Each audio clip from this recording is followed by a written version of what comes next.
Assalamualaikum warahmatullahi wabarakatuh dan selamat sejahtera. Jom belajar bersama Cikgu Tim. Bahasa Melayu Komunikasi Pendidikan Khas Tingkatan 2. Cikgu akan menyambung PDPR pada minggu yang lalu. Masih lagi tema 1, Keperluan Asas Manusia. Tajuk Unit 3, Pakaian.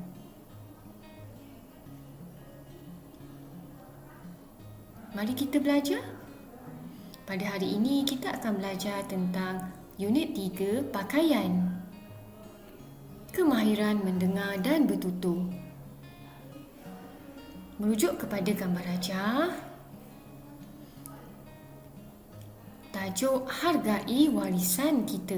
Jika lihat di sini adalah sepersalinan baju Melayu yang lengkap yang terdiri daripada songkok, capal, baju Melayu, kain samping dan juga butang baju Melayu.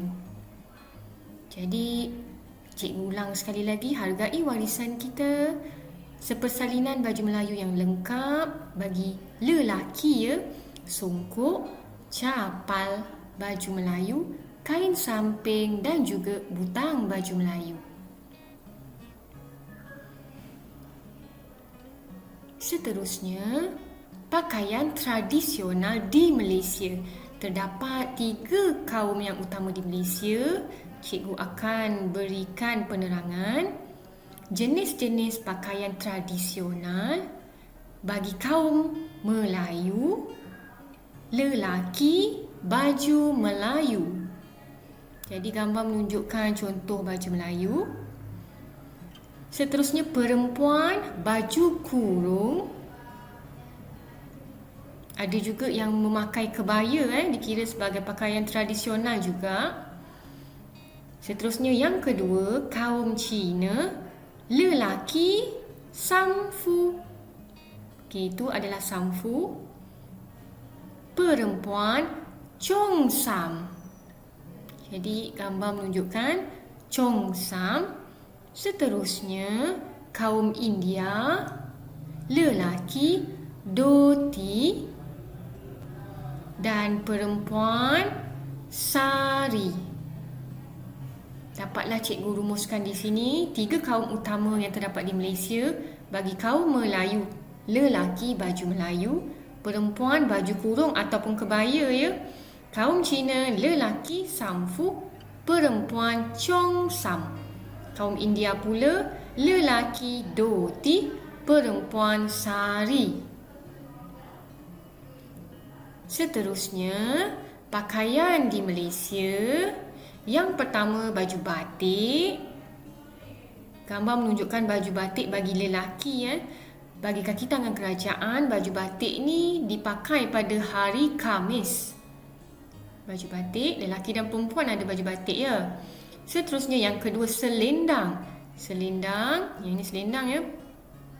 Perempuan yang pakai. Seterusnya, yang ketiga, kemeja. Contoh, kemeja ni kemeja berlengan panjang, ada juga kemeja lengan pendek. Kemeja. Seterusnya yang keempat, seluar. Ini contoh seluar.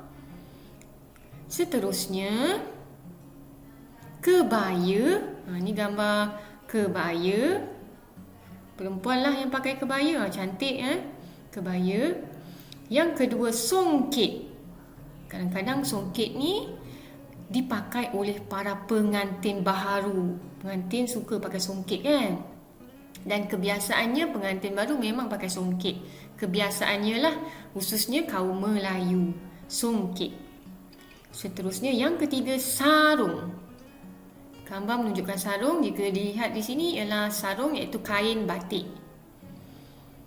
Kain pelikat pun ada juga ya, sarung juga. Kategori sarung iaitu kain batik dan juga kain pelikat. Kemahiran membaca. Mari kita baca sama-sama. Anak murid cikgu bolehlah mengikut cikgu baca. Cikgu akan baca satu persatu. Ikut ya cikgu baca. bagi memantapkan lagi kemahiran membaca awak semua dan melancarkan lagi bacaan awak di rumah. Mari kita baca sama-sama. Pakaian lambang identiti. Baju kurung ialah pakaian tradisional wanita Melayu. Baju kurung boleh dipakai bersama-sama kain songket atau batik. Kebiasaannya pakaian ini dipakai dengan kain selendang atau tudung kepala. Baju kurung sesuai dipakai dalam majlis formal atau urusan seharian. Sari merupakan pakaian tradisional wanita India.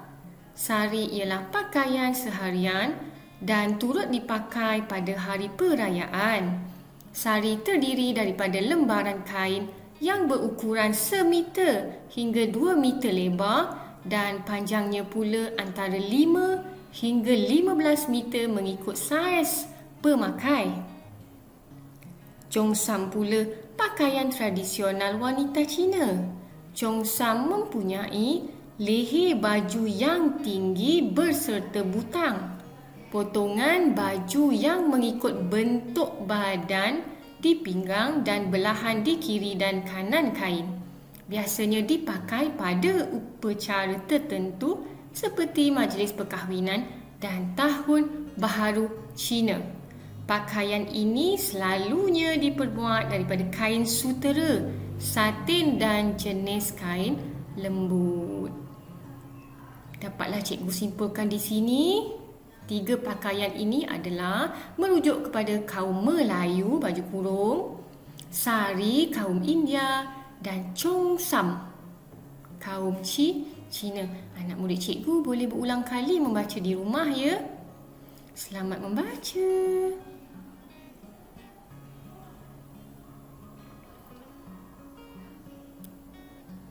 Kemahiran menulis.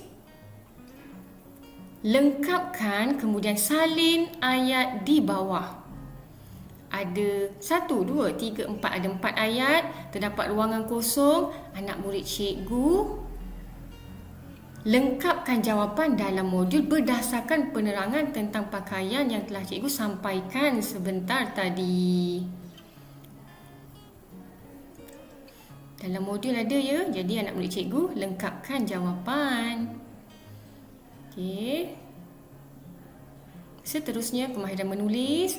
Salin ayat berikut dengan betulnya. Terdapat 6 ayat di sini. Anak murid cikgu perlu salin semua ayat ini dalam modul yang telah cikgu berikan. Jadi terdapat 6 ayat. Anak murid cikgu hanya salin semula ayat tersebut. Salin satu persatu ya. Dengan teliti, jangan sampai ada tertinggal satu perkataan pun. Salin ayat pada ruangan jawapan dalam modul. Latihan. Ada teka silang kata. Lengkapkan teka silang kata berdasarkan gambar dan penerangan guru tentang pakaian. Oleh yang demikian, berdasarkan penerangan yang telah cikgu sampaikan sebentar tadi, anak murid cikgu rujuk kembali video tersebut sekiranya anak murid cikgu tak ingat. Boleh imbas kembali ya. Dan seterusnya, lengkapkan teka silang kata ini rujuk kepada gambar yang tertera tersebut. Cikgu berikan jawapan satulah. Yang pertama ni, baju warna merah. C. Ini adalah pakaian kaum Cina. Perempuan. Cheongsam. Jadi awak pun catatkan jawapan cheongsam. Macam mana nak eja cheongsam tu?